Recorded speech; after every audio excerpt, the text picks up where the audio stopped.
magical core for mid, then there's the repel. If they pick a big physical damage core, then there's of course the Guardian Angel. Vici just maybe I'm underestimating the AoE teamfight potential from LGD a little bit. As I say that, we've already got some action. Yang wanted to come forward and try and put down an observer ward. He did get the ward down, but he's being galed up. He's going to skill the repel here to try and escape, but he's still being slowed down.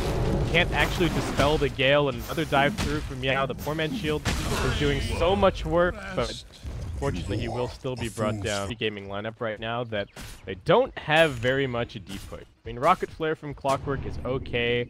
Fade Bolt's pretty good, but not a whole lot of deep push coming in from their core heroes. This Venomancer push is going to be pretty annoying, and Clockwork finds himself a haster, and as Victoria has already used the roll in, maybe he's going to try and cut him.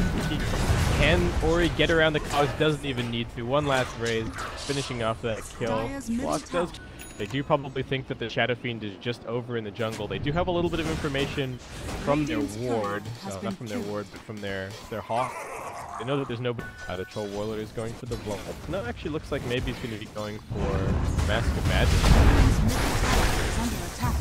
Maybe no Vlads on the team just yet. A little double damage up, and I'm actually going to miss a kill down bottom as Eamon, as it looks like LGD are actually going to try and continue this push over on the top side of the map. We're going to have a jump in from Amy, looking to focus on the Beastmaster. He's relatively tanky, but they've also got the Earth jumping in with that Tiger. Maybe going to try for the TP out. Clockwork not chasing into the trees. Shadowblade gank. Going to find maybe just around the corner farming here. The shot is available. They're going to hook on in. There's the cogs. Throw in a couple of raises for good measure. That'll be the end of that. Phoenix getting jumped on here. Yeah, will be able to just dive himself away. For the Guardian Angels, so getting some more points up in that, definitely going to be good. Being going to be taking out this tier 1 down at bottom. Meanwhile, over on the top side of the map, Rubik's in trouble, but manages to dodge the bullet smash. And Twan now going to be chasing forward. He's not going to be able to cog in Victoria, but how is here with more than enough power for a fire push. Push has kind of stalled out a little bit, which I'm surprised at. They've got this really nice AoE team fight up. For the one shot here on Tiao, he's going to get it. He needs one more auto attack to finish the job. Warlord gonna come running out looking for the pickoff. They've got the flare, but they're gonna see that the pit is empty. They spot out, and they actually burst him down. The enrage comes out, but it's only defensively used, and Clockwork will just sacrifice his life.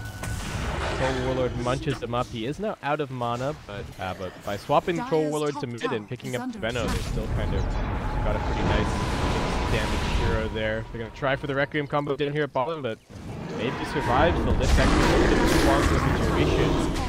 They don't quite get the combo perfectly off to the other side. The Earth are going to get stunned up. Now Silence as well. The hook shot as will look over towards the Venomancer, who's not actually all that healthy and won't be able to get back to the shrine.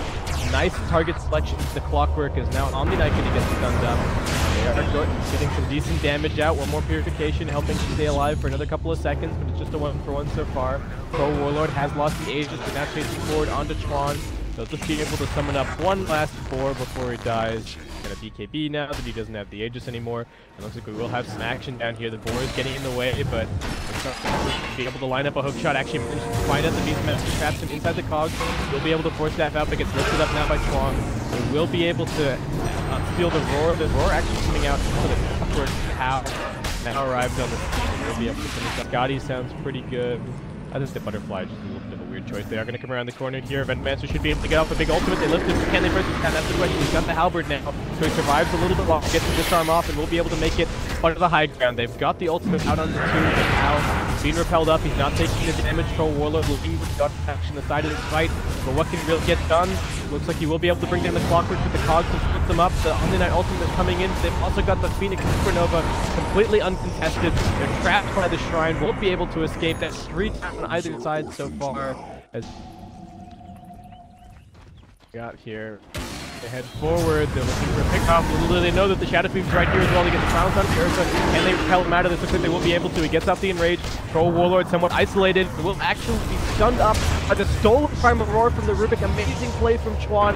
Looks like Clockwork also in some trouble, but I don't think he minds losing his life since his team is winning this fight right now. Doesn't have any further catch. It looks like they... Is that really fair? Rubik stuff? There aren't actually that many abilities that Lincoln blocks this game. LGD getting scouted after by the Rocket Flare. Clockwork can find the angle. Victoria trying to block things, but he does actually manage to jump in, and they actually get this kill, but they've lost the Rubik. He also jumps in the middle of this fight. The Aegis is being claimed by maybe the Chiefs on the deck. Ori unable to contest the pit either, and now also sent scattering. They don't actually have the team fight to be able to commit into this fight, and this could be trouble. Shadow Fiend getting slowed down. The Venomancer closing the gap, maybe also here. Going to be looking for a bash. Can they get a bulk smash? Able to catch him. And that's the Shadow Fiend brought down. Omni, Vici, what else they got to hold on to this here? We got a whole bunch of boars and the siege creep looking away. They're going to jump in. They're trying to burst down the Troll Warlord. So they should be able to get his Aegis here at the very least. Sunray helping out a little bit. The Supernova still on cooldown for 30 seconds time, so Vici might be able to go back in here. Nice footstaff, going to help out maybe as he makes his escape.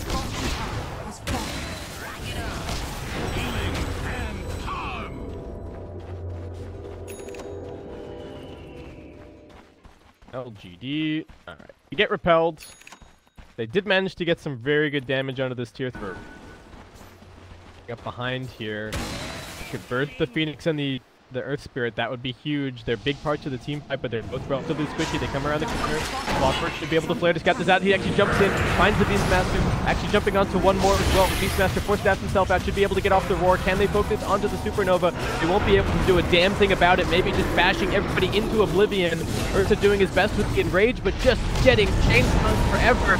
So they still have a Heaven's Halberd. The Cog's actually going to push him back. He pops the cheese, still surviving. How's going to end up being dropped to Swan, buying back and TPing in onto the shrine, but it looks like the Clockwork will end up losing his down. Victoria still both pretty healthy, and with that, Vici maybe even making the smart decision, going to be pushing the Rangers bottom, and then heading over towards the mid to finish off this low health tier 3, as it looks like this should be probably 2 lanes of Rags.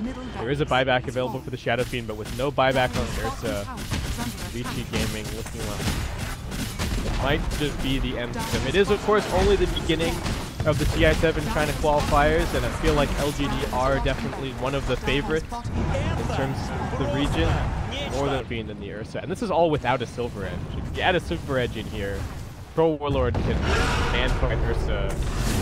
No problem. You're already on that previous fight. Now we've got the Swamp who's fought back previously. The Sunray is going to finish him off. Clockwork also going to be brought now jumping in. He pops the BKB. They're trying to focus onto the Beastmaster, but there's way too much evasion. Can they actually kill off the Supernova? It looks like this time around they will be successful. They focus on the Venomancer. He just managed to get his ultimate off. Not enough mana for the Hex on aim. So it looks like he might be brought down. Actually managing to force staff a little bit further away. Ult 11. Just gets auto attack down, but maybe stand strong in the middle of this fight. They've lost 4 so far. Vici in big trouble. Yang trying to make his escape, but looks like he will not be so lucky. And Victoria with one last motor smash, the auto attacks from maybe. They pick up the triple.